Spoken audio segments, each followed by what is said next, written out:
হবে ইসাইয়ার হবে। আহা, ভয় ঢুকে গেছে। এই পর্যন্ত পশ্চিম বাংলায় 10 জন সুইসাইড করেছে। কজন বললাম? 10 জন। কিসের লেগে? SIR এর ভয়ে। আরে ভাই, আমরা তো বাংলাদেশি প্রোডাক্ট না। কি আপনাদের মধ্যে বাংলাদেশি কেউ আছে নাকি? আরে হ্যাঁ বান একটা বলুন। হ্যাঁ বললে তবে তো বুঝবো যে আপনি ইন্ডিয়ান মাল। বাংলাদেশি হলে তো মুখ ছোট হয়ে যাবে। কি বুঝলেন? আমাদের যারা ভয় দেখাচ্ছে, বলল বিহারে এসআইআর করে বাংলাদেশি অনুপ্রবেশকারী বার করে দেব। খুব খুব ভালো, ভেরি গুড। কিন্তু বিহারে এসআইআর এ যত লোকের নাম বাদ গেল, পরিসংখ্যান দেখুন, তার মধ্যে কজন বাংলাদেশি আর কজন রোহিঙ্গা মুসলিম ছিল। আর আমাদের রাজ্যে একটা পাগলা কুকুর আছে, পাগলা, সারাক্ষণ সে মিডিয়ায় ভুল ভাট বকে যাচ্ছে যে পশ্চিম বাংলায় 1,20,00,000 রোহিঙ্গা মুসলিম আছে। কি বলছি কথা বুঝতে পারছেন না? সেজন্য খুব প্রয়োজন এসআইআর এর।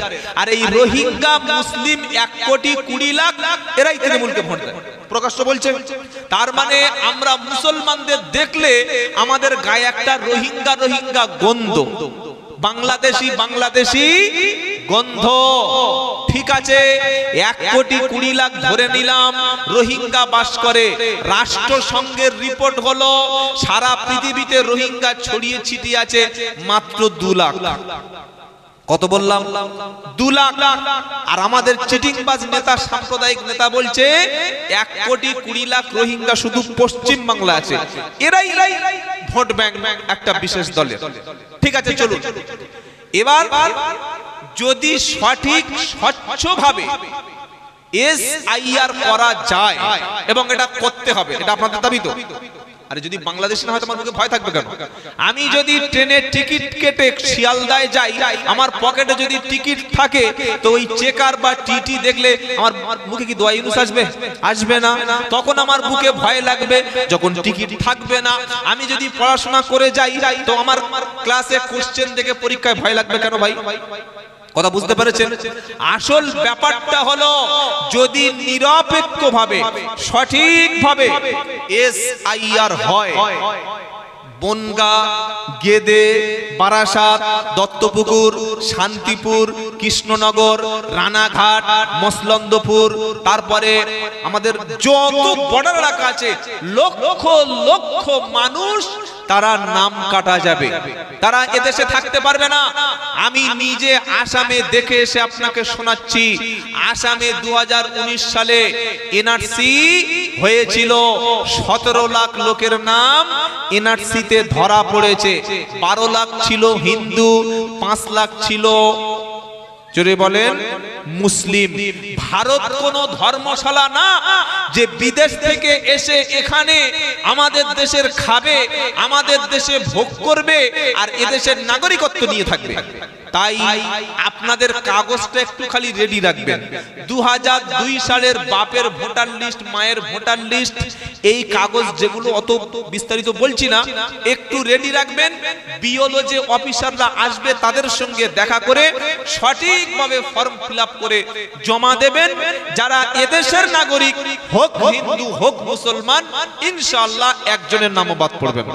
আলহামদুলিল্লাহ বলেন। তবে যারা আমাদের দেখলে মোল্লা বাংলাদেশি বলে, রোহিঙ্গা বলে, খালি দেখতে চাই কবে এসআইআর লিস্টটা বার হবে আর কটা রোহিঙ্গা আর কটা মোল্লা ধরা পড়ে। ইতিমধ্যে শুরু হয়ে গিয়েছে, সুইসাইড করা 9-10 জন শুরু হয়ে গেছে। মনে রাখবেন, ভারতবর্ষ আমাদের জন্মভূমি। পাকিস্তান যখন ভাগ হয়েছিল, আমরা ইচ্ছা করলে পাকিস্তানে চলে যেতে পারতাম, কিন্তু দেশের ভালোবাসায়, দেশের মাটিকে ভালোবেসে আমরা যাইনি। ইচ্ছা করলে 1971 বাংলাদেশ যখন স্বাধীন রাষ্ট্র হলো, আমরাও ইচ্ছা করলে বাংলাদেশে এদেশের মুসলমানেরা চলে যেতে পারতাম, যাইনি। কেন যাইনি? দেশকে ভালোবেসে, দেশের অবদান, দেশের স্বাধীনতার জন্য রক্ত দিয়ে দেশের সমস্ত কাজ আমরা এবং সবাই মিলেমিশে করেছি, তাই দেশকে ভালোবেসেছি। সুতরাং যত এসআইআর এনআরসি যা কিছু আছে সব কিছু চালিয়ে দাও। এখন আমার বলছে মানুষকে পেরেশানি করার ধান্দাটা দেখেন। বলছে আধার কার্ড এটা কোনো ডকুমেন্টস না। কি বলছি বুঝতে পারছেন না?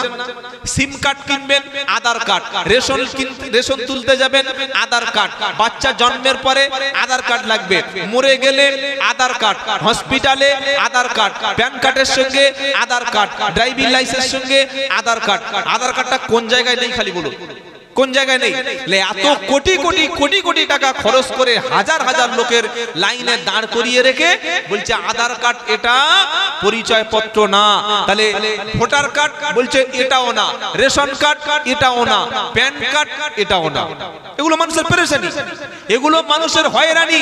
আসলে সরকার যখন জালিম, সরকার যখন মানুষকে কাজ, রুটি রুজি, খাবার, মাকান, বাসস্থান দিতে পারে না, তখন মানুষকে পেরেশানি করার জন্য লাইনে দাঁড় করিয়ে দেয়। তো যাই হোক, যেটা আল্লাহর পক্ষ থেকে হচ্ছে এটা আমাদের জন্য ভালোর জন্য হচ্ছে, এতে ঘাবড়ানোর কারণ নাই। কি আপনারা ঘাবড়ে যাচ্ছেন নাকি? আবার অনেকে বাড়িতে দড়ি টড়ি কিনে, বিষ কিনে রাখেননি তো, যে নাম না আসলে আবার গলায় দড়ি দেবো, এরকম চিন্তা ভাবনা নেই তো? আরে ভাই, মরলে শহীদি জিতলে গাজী, এটা মোদের নেশা। মুসলমানের ভয় আছে নাকি? কি গো, মরলে শহীদি জিতলে গাজী, এটা যাদের নেশা। আল্লাহর রাস্তায় মরলে আমরা করব জান্নাতের আশা। ঈমান নিয়ে চলবো মোরা, ঈমান নিয়ে চলবো মোরা, দিন ছেড়ে দেব না। হিন্দুস্তানি মুসলিম মোরা, সবাই বলো রব্বানা, নারাই তাকবীর। ভয় পাওয়ার কারণ নাই, ভয় তো কাফের মুশরিকরা পাবে। কি গো, ওয়া মাইয়াকুনা তুমির রাহমাতি রাব্বিহি ইল্লা দাল্লুন। আল্লাহ বলছেন গোমরাহী পথভ্রষ্ট লোকেরাই আল্লাহর রহমত থেকে বঞ্চিত হয়। তারা আল্লাহর রহমতের আশা করে না। গোমরাহী পথভ্রষ্ট লোকেরাই হতাশ হয়। আর মুমিন ব্যক্তি মাইয়াত্তাকিল্লাহা ইয়াজআল লাহু মাখরাজা ওয়া ইয়ারযুকু মিন হাইসু লা ইয়াহতাসিব। সূরা তালাক 28 পারা, সূরা তালাকের 3 নম্বর আয়াতে আল্লাহ বলছেন, যে ব্যক্তি আল্লাহকে ভয় করবে, ও যদি বিপদে পড়ে যায়, আমি আল্লাহ এমন ভাবে বিপদ থেকে বার করে আনবো, আর ওর যদি ক্ষুধার কষ্ট হয়, এমন ভাবে রুজি পৌঁছে দেব ও কখনো কল্পনা করতে পারবে না। নারাই তাকবীর। ইমানদারদের জয়ী করবেন কে? আল্লাহ। ওয়াদা আল্লাহর, ওয়ালা তাহিনু ওয়ালা তাহজানু ওয়া আনতুমুল আলাউনা ইন কুনতুম মুমিনিন। সূরা আল ইমরানের 139 নম্বর আয়াত আল্লাহ বলছে, তুমি চিন্তা করো না, তুমি টেনশন করো না, তোমরা হতাশ হয়ো না, যদি তুমি মুমিন হও আমি আল্লাহ তোমাকে জয়ী করব। নারাই তাকবীর। জয়ী হয়েছে আফগান, রাশিয়ার বিরুদ্ধে 20 বছর, ন্যাটোর বিরুদ্ধে 20 বছর, আমেরিকা রাশিয়াকে 40 বছর আফগানের ছাত্ররা পিটিয়ে ঝাঁটা দিয়ে বিদায় করে আজ তারা রাষ্ট্র ক্ষমতায়। নারাই তাকবীর। কথা মনে থাকবে ইনশাআল্লাহ। যারা এদেশের নাগরিক হোক হিন্দু কিংবা মুসলমান, ঘাবড়ানোর কারণ নাই। ঘাবড়ে যায় কারা? মুনাফিক যারা, ঈমান দুর্বল যাদের, তারা টেনশন করে। ঈমানদার লোকের ধারণা যে আমি যদি আল্লাহ রাস্তায় জীবন দিতে পারি, আমি শাহাদাতের মর্যাদা লাভ করব। ওয়ালা তাকুলু লিমাই ইকতালু ফি সাবিলিল্লাহি আমওয়াত বাল আহয়াউ ওয়ালাকিন লা তাশউরুন। সূরা বাকারার 153 নম্বর আয়াতে আল্লাহ পাক শোনাচ্ছে, তাদেরকে তোমরা মরা বলো না, তারা মরে গেছে এ কথা বলো না। আমার রাস্তায় জান দিয়েছে, মাল দিয়েছে যারা, যারা আমার রাস্তায় শহীদ হয়েছে, আমার রাস্তায় নিহত হয়েছে যারা, তোমরা তাদের মরা বলো না, বরং তারা জীবিত, তোমরা এটা জানো না। শহীদরা কিন্তু মরে। জোরে বলো। শহীদরা কিন্তু মরে না, দ্বীনের জন্য, ইসলামের জন্য, কোরআনের জন্য, মাদ্রাসার জন্য, দেশের জন্য, ঈমান রক্ষা করার জন্য যদি জীবন দেয় মরে না, সে জীবিত। শুধু জীবিত না, আল্লাহর পক্ষ থেকে তারা রুজি পায়। বলে এটা আবার নতুন গল্প, কোথায় এমন কথা পাওয়া যায়? কোরআন শোনাচ্ছে, ওয়ালা তাহসাবান্নাল্লাযীনা কুতিলু ফি সাবিলিল্লাহি আমওয়াতা বাল আহয়াউন ইনদা রাব্বিহিম ইরযাকুন। চতুর্থ পারা 12 নম্বর পৃষ্ঠা 5 নম্বর লাইনের 167 নম্বর আয়াতে কোরআন শোনাচ্ছে, ওয়ালা তাহসাবান্নাল্লাযীনা কুতিলু ফি সাবিলিল্লাহি আমওয়াতা। হে মুসলমানেরা, আমার রাস্তায় যারা জীবন দিয়েছে তোমরা তারা মরে গেছে এমন কথা কখনো বলো না, বরং তারা জীবিত। শুধু জীবিত না, আমার পক্ষ থেকে তারা রুজি পায়। নারায়ে তাকবীর। টাইফয়েডে, জ্বরে, ম্যালেরিয়া, ডেঙ্গুতে, ক্যান্সারে, ব্রেন স্ট্রোকে বিছানায় পেশাব পায়খানা করে মরার চাইতে দ্বীনের জন্য, ঈমানের জন্য, ইসলামের জন্য, কোরআনের জন্য, দেশের জন্য, সবকিছু ঈমান রক্ষা করার জন্য যদি জীবন দিতে পারি, ওরে বোকা, ওটা মরা না, ওটার নাম হলো শহীদ। আর মরার পরে বিনা হিসাবে জান্নাত। ওরকম নিয়ত আছে শহীদ হব? এ শহীদ হওয়ার নিয়ত আছে না? শহীদ হওয়ার নিয়ত নেই, খালি বলছে হুজুর এই ইনজেকশনের ফাইল দেখে ভয় পায়, ও নাকি বন্দুকের সামনে দাঁড়াবে। কি বুঝলেন? বাংলাদেশ দেখিয়ে দিয়েছে, আমাদের এই দেশে যখন ইংরেজরা অত্যাচার করছিল, আমাদের আলেম ওলামারা, পীর মাশায়েখরা, উত্তরসূরিরা ইংরেজদের বন্দুকের নলের সামনে জীবন দিয়েছিল বলে আজকের স্বাধীন রাষ্ট্র পেয়েছিলাম। কাপুরুষ কিন্তু বারবার মরে, বীর পুরুষ শহীদ ব্যক্তি একবার মরে। সুবহানাল্লাহ বলেন। শহীদের মৃত্যুটা কি? দ্বীনের, ইসলামের, কোরআন হাদিস, ঈমান রক্ষার জন্য, দেশকে রক্ষার জন্য জীবন দিলে সে হবে শহীদ। নিজের পরিবারের নিরাপত্তা রক্ষা করতে গিয়ে, নিজের ঈমানের হেফাজত করতে গিয়ে মরলে সে কি বলে? শহীদ হব ইনশাআল্লাহ, শহীদ হব ইনশাআল্লাহ। আরে ইনশাআল্লাহ তো বলেন। আল্লাহর নবী সাল্লাল্লাহু আলাইহি ওয়াসাল্লাম বলেছেন, কেউ যদি শহীদের মৃত্যু কামনা করে আর তার মৃত্যুটা যদি শহীদের নাও হয়, আল্লাহ তাআলা তাকে শাহাদাতের মর্যাদা নসিব করবেন। সুবহানাল্লাহ বলেন। আর কোন মুসলমান যদি শাহাদাতের মর্যাদা না চায়, শহীদের মৃত্যু কামনা না করে, ওর মৃত্যুটা হবে মুনাফিকের মৃত্যু। মুনাফিকের মৃত্যু।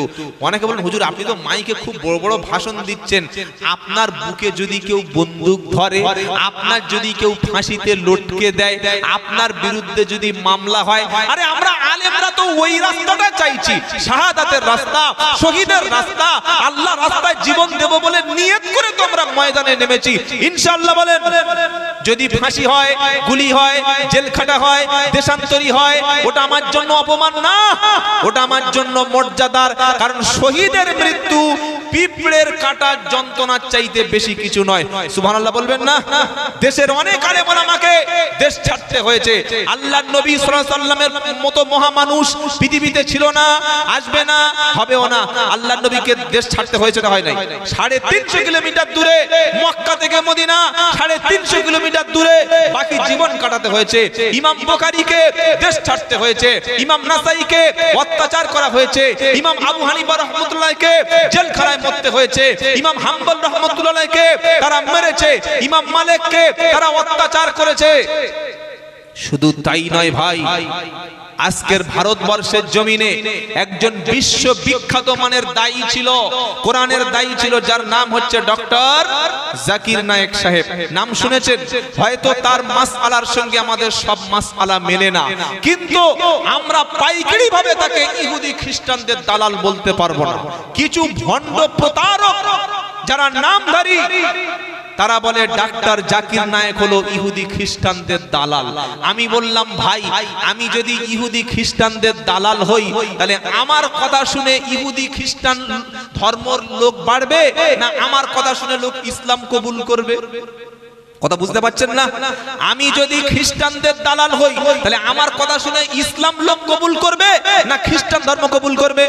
খ্রিস্টান ধর্ম।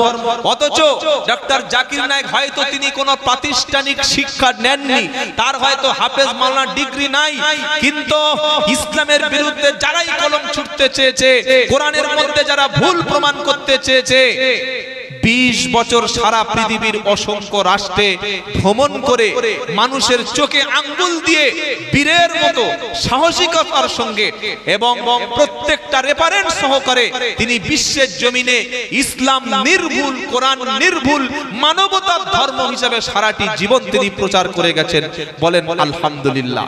তার ভক্তরা কিন্তু কেউ মূর্খ না, ইললিটারেট না, কেউ অশিক্ষিত গুটখাখোর মাতাল না।